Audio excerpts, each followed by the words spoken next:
మీ TV news కి స్వాగతం.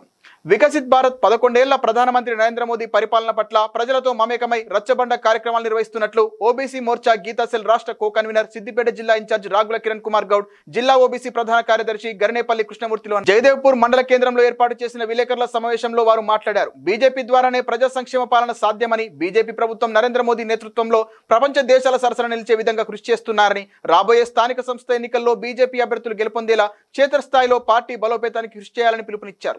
ఈ కార్యక్రమంలో బీజేపీ మండల పార్టీ అధ్యక్షుడు ఐలయ్య, ప్రధాన కార్యదర్శి మల్లేశం, భీమరి గణేష్, కరుణాకర్ రెడ్డి, వెంకటేశం, దేవేందర్ రెడ్డి, పర్వతాలు తదితరులు పాల్గొన్నారు. ఆయుష్మాన్ భారత్ కార్డు వల్ల బాగా ఉపయోగాలు ఉన్నాయి. ఏ రోగం ఎప్పుడు వస్తుందో తెలుస్తలేదు. ఖచ్చితంగా మీ ఇంట్లో ఎంతమంది ఉంటే అంతమంది ఆయుష్మాన్ భారత్ కార్డు ఇప్పించే బాధ్యత మాది. అర్థమైందా?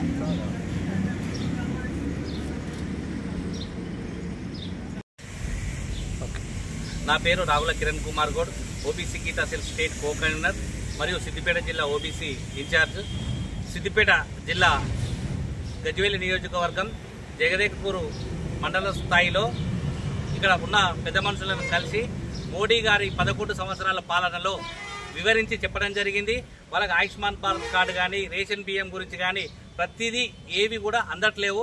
కొన్ని అందరి కార్యక్రమాలు కూడా అందేటట్టు చెప్పి మా ప్రధానమంత్రి గారు ఏదైతే చేస్తున్నారో, మన ప్రధానమంత్రి మోడీ గారు ఏదైతే చేస్తున్నారో ఈ 11 సంవత్సరాల పాలన మీద వివరించి రచ్చబండ కార్యక్రమంలో ఈరోజు మేము రైతులతో పాల్గొనడం జరిగింది.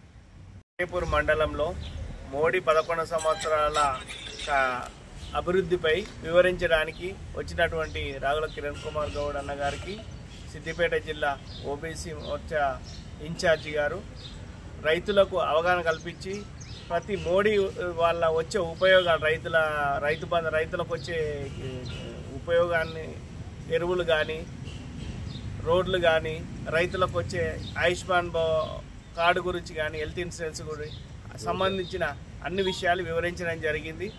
రైతులకు కావాల్సిన వాటి గురించి, అందరి వాటి గురించి తెలుసుకోవడం జరిగింది, అవగాహన కల్పించడం జరిగింది. వచ్చి వివరించినందుకు ధన్యవాదాలు తెలియజేస్తాను.